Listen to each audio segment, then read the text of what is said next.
Bienvenue sur Africa 24 dans cette nouvelle édition de l'Africa Tonight. Voici les titres. Les acteurs politiques tchadiens veulent éviter une crise post-électorale. Accompagnés des autorités locales de la région du Mayo-Kébi-Ouest, ils tentent de réconcilier la population après les violentes manifestations qui ont notamment secoué la ville de Léré, considérée comme le fief de l'opposition. Nous nous intéresserons à la déclaration de patrimoine des hommes politiques béninois. Dans le dernier gouvernement de l'ancien président Boni Yayi, seulement 16 ministres sur 28 ont déclaré leur patrimoine à la fin de l'exercice de leurs fonctions. 4 ministres sur les 21 du gouvernement actuel ont déclaré leurs biens à la prise de fonction. Parole à la jeunesse africaine en Gambie. Ce 24 mai, l'Union africaine est revenue à Banjul pour évaluer la charte africaine de la jeunesse après l'avoir initiée il y a 10 ans dans cette même capitale gambienne. Quel état des lieux de l'application de ce texte? Élément de réponse à suivre dans ce journal. Climat post-électoral au Tchad. Des acteurs de la vie politique tchadienne partent à la rencontre des populations de Léré, dans le sud-ouest du pays. Zone où des récentes manifestations contre le pouvoir ont provoqué la destruction de plusieurs édifices appartenant au parti au pouvoir ou à ses membres. L'ambition est ici de rassembler et de réconcilier le peuple tchadien. Reportage de Mahamat Ramadan, correspondant au Tchad. Prêcher la paix pour éviter une crise post-électorale au Tchad. C'est dans cette optique que les hommes politiques ont tenu à rencontrer les populations de la région de Mayo-Kébi-Ouest ce mardi. Objectif, ouvrir une brèche de dialogue pour réconcilier les frères politiquement opposés de la localité après les résultats contestés de la présidentielle du 10 avril. Les jeunes sont particulièrement ciblés par cette opération déclenchée par les politiques. La démocratie, c'est la tolérance, c'est le respect de la différence. Si vous ne réfléchissez pas comme moi, vous êtes mon adversaire, mais vous n'êtes pas mon ennemi. Non, on est tous des Tchadiens. On est tous des ressortissants du lac Léré. On est tous de la ville de Léré. On est tous des frères et sœurs. Nous ne devons pas nous considérer comme des ennemis, mais nous sommes des adversaires parce que nous défendons des projets de société différents. La population de la région semble satisfaite de cette initiative qui permet de réunir autour des hommes politiques les militants des différentes corporations politiques afin d'évoquer le malaise post-électoral qui pèse sur la région. Je lance un appel. C'est-à-dire on oublie le passé. On reprend maintenant une nouvelle vie. Qu'on soit ensemble, la main dans la main, pour que l'Éré aille de l'avant, pour que nous développons l'Éré. De leur côté, les autorités religieuses et traditionnelles de la région adhèrent à l'initiative du dialogue pour la réconciliation de la population de cette localité. Elles promettent d'apporter leur contribution pour la réussite de cette action salvatrice. Maintenant, il y a un temps pour faire la guerre et également un temps pour faire la paix. Et nous sommes dans cette dynamique de paix. Parce que depuis toujours, l'Éré est considéré au Tchad comme un havre de paix. Donc, plus jamais, nous ne souhaiterions pas qu'il y ait encore ce genre de troubles. Rappelons qu'une violente manifestation des jeunes a dégénéré dans la ville de Léré suite à la confirmation des résultats de la présidentielle par le Conseil constitutionnel qui a donné vainqueur le président sortant Idriss Déby Itno pour un 5e mandat. L'autorité nationale de lutte contre la corruption invite les hommes politiques béninois à déclarer leur patrimoine. Considéré comme un mécanisme de bonne gouvernance, la déclaration est une exigence légale dans le pays. Des sanctions sont prévues, mais elles semblent ne pas être assez dissuasives. Les précisions dans ce reportage de Lefty Ounou, notre correspondant au Bénin. Commentaire Déo Gracias Ekpodo. Au Bénin, la déclaration de patrimoine est un devoir des autorités politiques au début et à la fin de l'exercice de leurs fonctions. Les personnalités qui doivent se soumettre à cette disposition légale sont entre autres les membres du gouvernement, les députés, les membres des institutions de la République, les hauts fonctionnaires de l'État ou les élus locaux. Instaurée par la Constitution du 11 décembre 1990 et renforcée par la loi 2011-20 du 12 octobre 2011 portant lutte contre la corruption et autres infractions connexes en République du Bénin, la déclaration de patrimoine doit être effective dans un délai de 15 jours après l'entrée en fonction. Mais cette disposition peine à être appliquée par les autorités dans l'exercice de leurs fonctions. Selon un rapport de l'Autorité nationale de lutte contre la corruption qui a fait un état des lieux le 17 mai 2016, la situation est inquiétante. Le constat depuis que l'ANSC est là est qu'il y a une sorte de réticence des personnalités à déclarer leur patrimoine. Or, le régime actuel est un régime même de discrétion de déclaration. Ce n'est pas un régime de publicité autour de la déclaration. C'est un régime de discrétion puisque personne ne sait ce que vous déclarez. C'est déposé, scellé à la Cour suprême et vous avez un récépissé. Mais les gens ont du mal à les déclarer. Au niveau du gouvernement, depuis 3 ans, c'est... Oui, à un moment donné, avec la pression de l'exécutif, beaucoup l'ont fait, mais ils le font à l'entrée, ils ne le font pas à la sortie. Dans le dernier gouvernement de l'ex-président de la République, Boni Yayi, seulement 16 ministres sur 28 ont déclaré leur patrimoine à la fin de l'exercice de leurs fonctions. Selon le même rapport de l'ANLC, 4 ministres sur les 21 du gouvernement actuel ont déclaré leurs biens à la prise de fonction. Du côté de l'actuelle législature, il n'y a que 6 élus qui se sont prêtés à l'exercice. Plusieurs autorités militent pour l'observation de cette règle de bonne gouvernance. Il y en a qui sont responsables, on le suppose, on présume. Il y en a, c'est peut-être l'oubli, on va leur rappeler.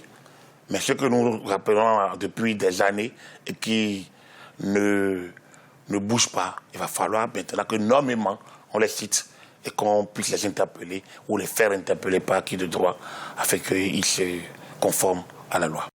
Des sanctions sont prévues par la loi pour ceux qui n'observent pas les dispositions relatives à la déclaration de patrimoine. En effet, l'absence de déclaration expose le mis en cause ou fautif au paiement de 6 mois d'indemnité prime ou autre que l'autorité perçoit ou a pu percevoir durant l'exercice de sa fonction.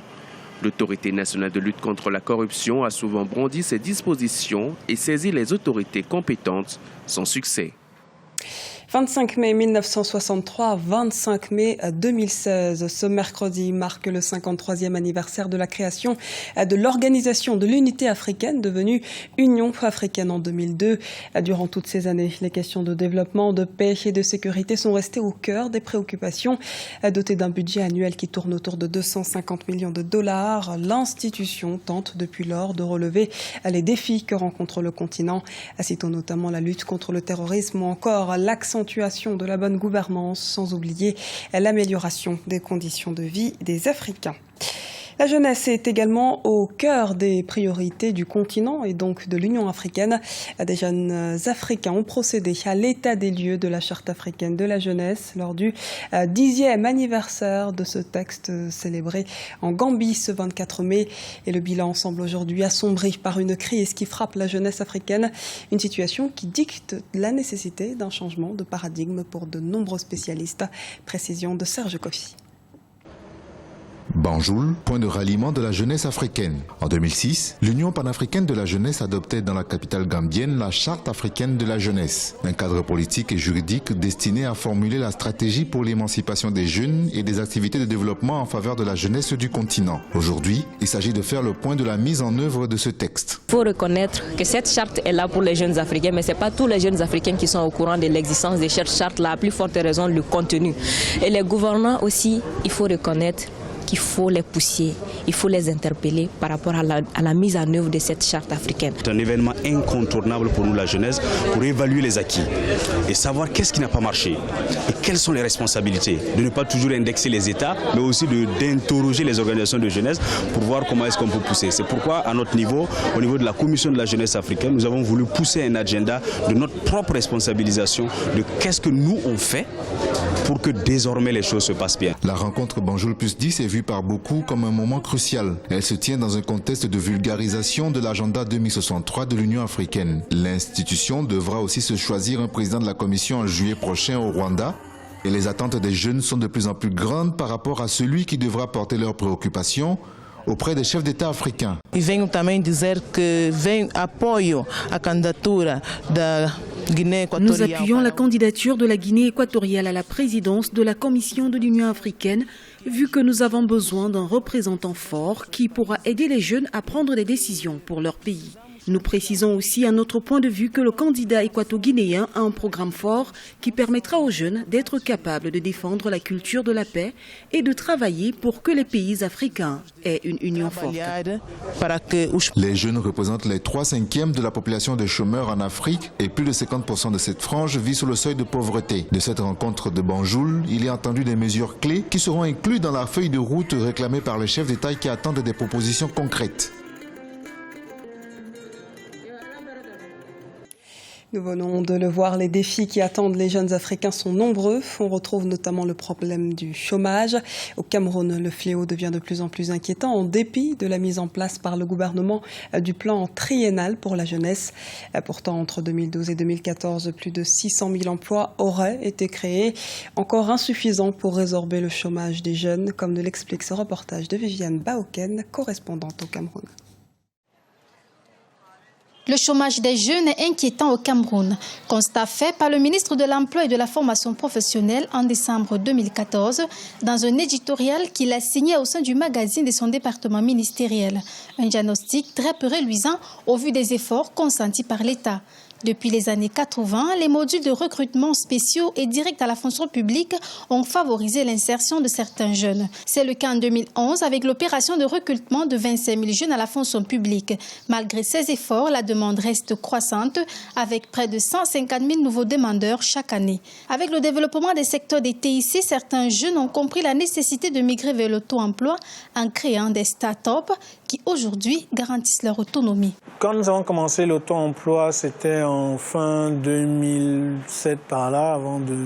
Nous étions des étudiants à l'université de Yaoundé qui avions compris qu'il n'y a pas de boulot disponible pour nous après. Et nous avons eu une occasion avec une entreprise qui nous a fait confiance alors qu'on n'avait pas de CV en tant que tel, mais on était très ambitieux et professionnels de la façon dont on les a abordés. Pour renforcer les mesures de lutte contre le chômage et combattre la vulnérabilité des jeunes due au manque d'emploi, le chef de l'État a mis en place le plan triennal spécial jeunesse lors de son discours à la jeunesse le 10 février 2016. Constitué d'une enveloppe de 102 milliards, ce plan devrait permettre aux jeunes d'intégrer des circuits d'activité en fonction de leurs besoins et des diverses opportunités offertes. Cette stratégie consacrera plus de 1,3 milliard à la mise en place de l'Observatoire national de la jeunesse, une initiative qui est salué par le Conseil national de la jeunesse du Cameroun. Je pense que l'État prend la question jeunesse très au sérieux et ne ménage aucun effort. Le chef de l'État l'a dit d'ailleurs dans son discours, qu'il ne ménagerait aucun effort pour s'assurer que les jeunes ont tout ce qu'il faut pour prendre leur destin à main. Aujourd'hui, le gouvernement semble déterminé à dynamiser les secteurs du numérique et de l'agriculture. L'objectif ici est de mettre les jeunes à contribution afin que ces derniers explorent ces filières créatrices d'emplois. C'était le journal de la rédaction. Merci de nous avoir suivis. Retrouvez dans un instant une nouvelle édition de l'Africa Tonight sur Africa 24.